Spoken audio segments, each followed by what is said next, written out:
Former Games Workshop employees, what are your horror stories? Not many horror stories, but as a part-timer back in the 90s I only got paid £2 an hour.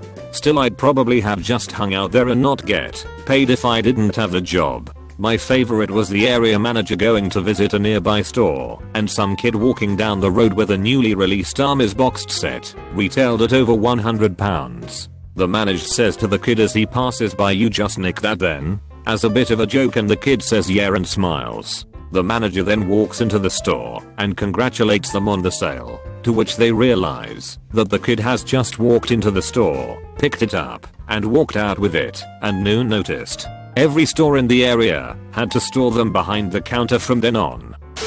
I have a Games Day one as well. So Games Day is a yearly convention run by Games Workshop. It's a big event, and everyone has to paint a shit ton of figures for it, and then your store goes in a big bus with loads of customers and you have a great time. However, the painting of figures for the month up until Games Day can become a bit all-consuming. I think this year we had to make an epic army, but in 40k scale.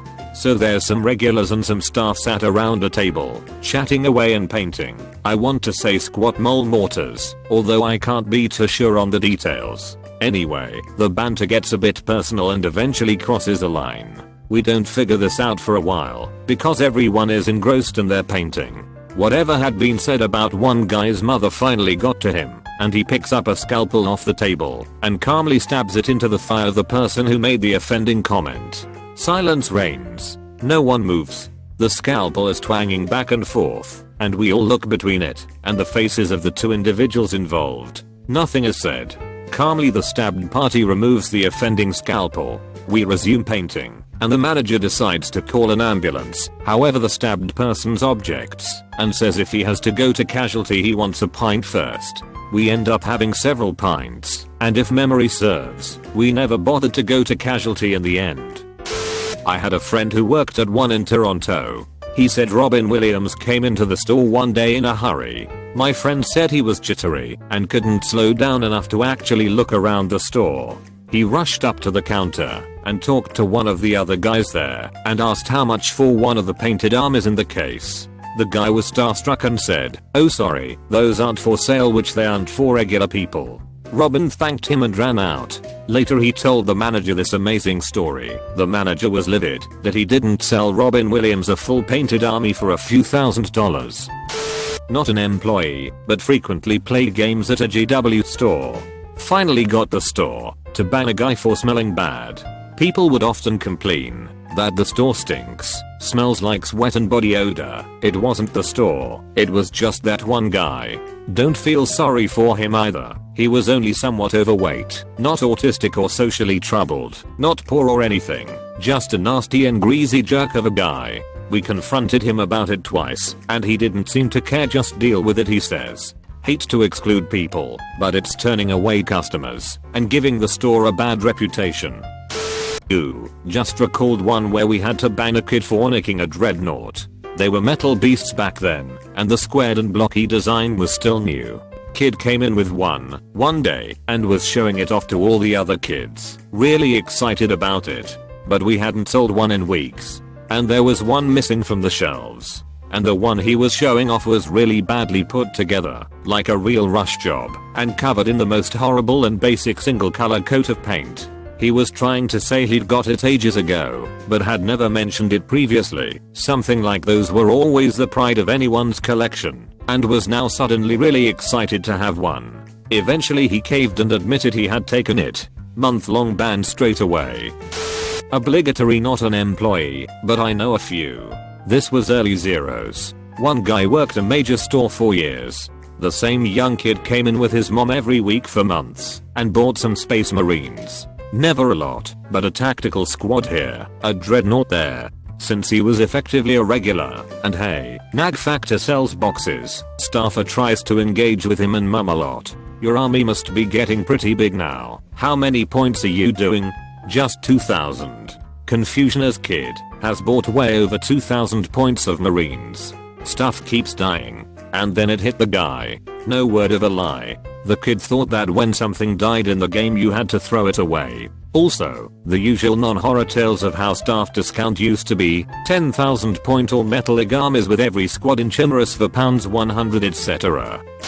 A horror story from a former customer. I was a customer in the late 80s/early 90s. I had several fantasy armies, mostly complete, about a 60/40 mix of lead and plastic. Prior to that I had been an aficionado of Ral Partha lead figures for my smaller, in size and scale, armies. In those days, you could get a blister pack of 6 troops, in lead for about $10. A few years later, they discovered that letting children play with lead toys was bad, and out came the pewter. Now we are suddenly seeing 2 figures in a blister pack for $10. Plastic minis were improving though, and still of reasonable price. Then came the new edition of Fantasy. It was nice, it was better balanced, and with it came new figures, and a new idea by Games Workshop. They decided that armies needed generals, and that generals would be vital to your army's success. No more just picking a random fancy looking troop to lead you. No, it had to be the official figure of the proper general if you wanted to use it at a GW store. So my horror story was this: walking into the store to pick up my newly released general, a lich lord of some name or another. He had a nice looking fig. It had a big fancy hat and a staff. It was bigger than a normal troop, probably about the same amount of material as a heavy cavalry, so I expected it to cost a bit more than usual. $30 for a single fucking mini that was required to use my army. That was the end of my GW wargaming days. Me and my friends were avid Games Workshop customers from about age 10 to 13 until one day as 3 of us walked out we were stopped outside by the manager. We were pretty startled as we were just geeky goody 2-shoes kids. The manager tells us that someone had told him that they had seen us steal something from the store. He then proceeded to search us in the middle of a crowded shopping area. We were pretty dumbstruck and had no idea what to do, so just stood there and got searched with lots of onlookers watching us. That quickly stopped our Games Workshop addiction of a few years. None of us ever went back. Additional, this was the very late 80s, and when I say hundreds of pounds, including birthdays, Christmases, we probably spent close to or over 1,000 between us. If you watched Stranger Things, we were like those kids in the very first episode when they were playing D&D. I think I was about 13, maybe 14 at the oldest. I discovered girls at 14 and don't remember my Games Workshop phase overlapping into this. My old store manager and one of the other employees had been out in town drinking. They decided to let themselves into the store in order to call a cab home or just have somewhere warm to eat their kebab. I can't remember which. At some point they got into some light-hearted drunken tussle when suddenly the manager was body slammed by someone who had come into the store. He was ex-army and a big lad, so quickly pushed off the intruder, slammed him onto a gaming table, grabbed him by his tie, yup, was wearing one, and raised his fist ready to twat him. When the clip-on tie came off in his hand, and he realized the person on the table was a police constable frantically fumbling for either radio or pepper spray, since they were entitled to be there, and the police had pretty much unlawfully entered and assaulted him. They thought the 2 employees were drunks who had broken in and were fighting in the store. Almost correct. Everyone shook hands, thought there was no need to pursue it further, and called it a night. You want a true Games Workshop horror story? As a small boy, 21 years of age, I ventured into a Games Workshop with a few friends and they happened to be doing figurine painting. So I gave it a go and painted a Hobbit figurine. Some point after this was done we were talking to one of the employees and I happened to mention that I had painted the cape badly, to which the employee responded, "It's a cloak actually." I know I was wrong. Just a slip of the tongue, but Jesus Christ, calm down. It was more the way he said it than anything else. Have seen and heard my fair share. The parent pointing out the Emperor's children to file a label in the store's cabinet. Try sounding it out without knowledge. There is a faction called Emperor's Children. The legend of the kid known only as Jordan. This happened before I started frequenting this store, but I was told the tale and saw the evidence on the path outside the store, which may still be there. So this kid gets dared to drink an entire pot of enchanted blue paint, which he does so enthusiastically, and eventually the inevitable happens. Jordan says, "I don't feel so good." Runs outside the store and baths up some bright blue vomit for the world to see. The kid, called Steve, Now Steve kinda had a bit of a temper problem and maybe wasn't all there. I went to school with him too. He would frequently lose games and or misinterpret rules and get very angry to the point of smashing his own models. This would get him banned from the store. Now this store had quite a high turnover of staff, so Steve would wait for a new staffer to appear, wander in and ask them what day their games night was. Staffer invites him to and the whole process begins again. Maybe this guy was smarter than he let on. The staff member who was caught wanking over dwarf troll slayers in the back. A guy known as Stress John. So named as he always looked on edge, like you wouldn't be surprised to see him in a clock tower with a sniper rifle one day. Now one day John had just finished a game against his opponent, and said opponent who was like twice the size of him either through malice or carelessness drops the lid of his case on John's army. John proceeds to attempt to beat the living shit out of this other guy. A guy known as Dogshit Dave who was asked straight up by the staff one day if he'd been bathing in sewage. All I can remember for now. Some others might come back to the forefront of my memory a bit later.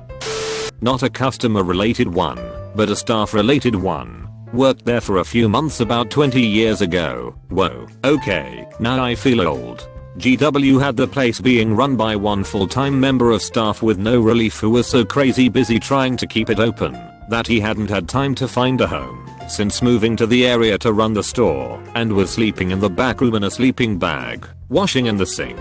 This was in the era when looking for a place to rent meant hours checking and calling the classifieds in the paper, not browsing on your smartphone and applying online. Until I started he had not even been able to get out for lunch breaks as the store had to stay open. I was the second full-time member of staff there, and it was the first time he'd been able to get out of the store during the day to look for a new place. We didn't get on, and I left at the end of my probation.